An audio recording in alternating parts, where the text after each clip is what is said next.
Hello everybody from YouTube, my name is Randomlinuxguy, and I apologize in advance if my voice is a little bit weird today. I have a little bit of a cold and my throat's been feeling a bit sore today, but I figured that I'd release a video in the early hours of Sunday.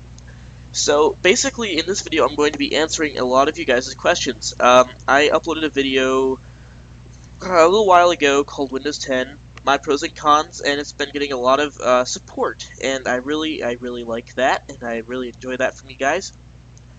And let's see, I'm going to go ahead and read down the comments and answer whatever questions you guys might have. So, basically, let's see, the first question is from Alex Beely. And his question is, if you upgrade, does it keep all of your files? Please answer. And yes, it does. It does keep all of your files if that question has not been answered for you. I see Profano or somebody that has replied and said yes, it does, but I'm just going to go ahead and I'm going to go ahead and answer that for you in person. Yes, it does keep all your files. So, the next question is by Andaz Rai. And his question is, do you notice any compatibility issues while using Windows 10? And no, I don't. So far, everything's been working fantastic. I'm still using a build preview of an update that has yet to come out, and so I've still not noticed any compatibility issues whatsoever. A couple of really old games don't work as well, or their graphics are kind of messed up, and then you just have to go and run them in compatibility mode, which I might release a video on. But yeah, so basically we're just going to keep scrolling down here, and the next question I'm going to answer is by Burak Koban. I'm sorry if I butchered your name there, but the question is, I heard something about Windows 10 not being able to download and install torrents to fight piracy. To which extent is that true? Well, it is not true to my extentful use of Windows 10. I've downloaded a couple of torrents so far using BitTorrent, and I have run into no issues whatsoever. Now, somebody says that, somebody in the comments says, let me just go ahead and find it. Basically, somebody said, I can't really find it here.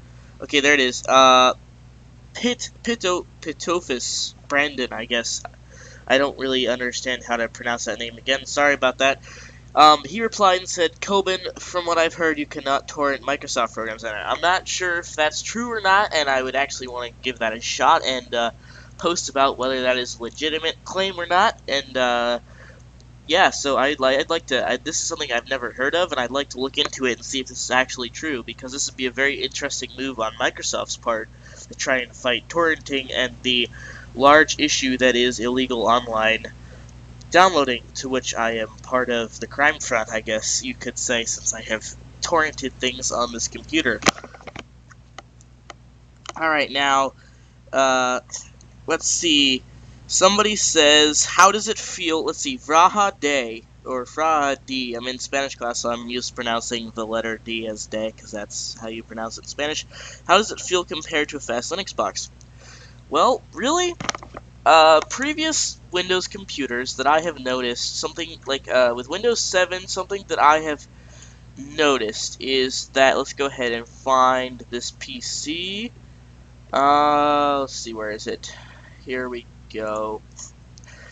Basically, something I've noticed with Windows 7 and Windows OSs before that, basically the less amount of space you have left on your hard drive, the slower Windows gets.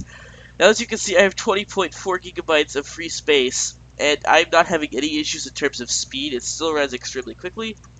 I have a desktop widget that allows me to clean my RAM at any time, which is very helpful. I can speed it up just a little bit if I need a little bit of extra RAM for a certain application to run smoothly.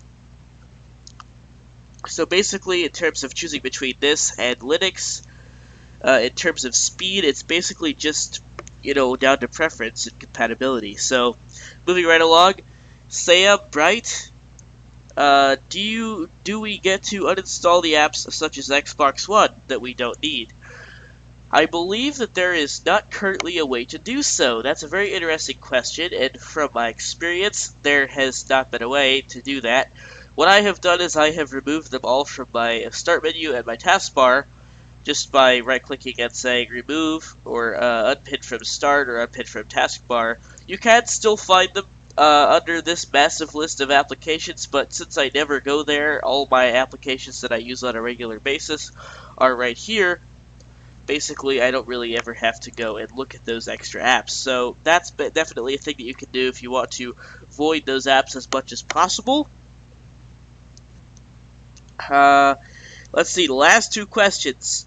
Well, one of them is more of a statement, but both of them are really statements. But Eagle Gaming 101 and Colton Ware point out some very, very good. They point out some very good, basically, like facts about Microsoft and what they're doing in terms of watching us and everything that we do using Cortana, which I currently have disabled because I don't want to be watched. Wink, wink. So, Eagle Warrior Gaming 101 says, if I update to Windows 10, will it restore my system or will I keep it everything? Or will I keep everything? So basically, no, it will basically keep everything. You don't have to worry about that as long as you use the upgrade function and not the clean install. And the last question, which is the statement by Colton Ware, if Microsoft wanted your information, then they could get it. Period. Easily. So if you like Cortana, don't be afraid. So essentially, Microsoft can use they can get your information really easily. They just use Cortana. They can just slurp it back and build an online profile of you, or well, not online, but they can build a profile of you in their database, basically in terms of what you like to do in your spare time and what your web browsing habits are, and like your passwords and what web browsers and use and what Wi-Fi networks you connect to and where you go and stuff. Your computer has GPS.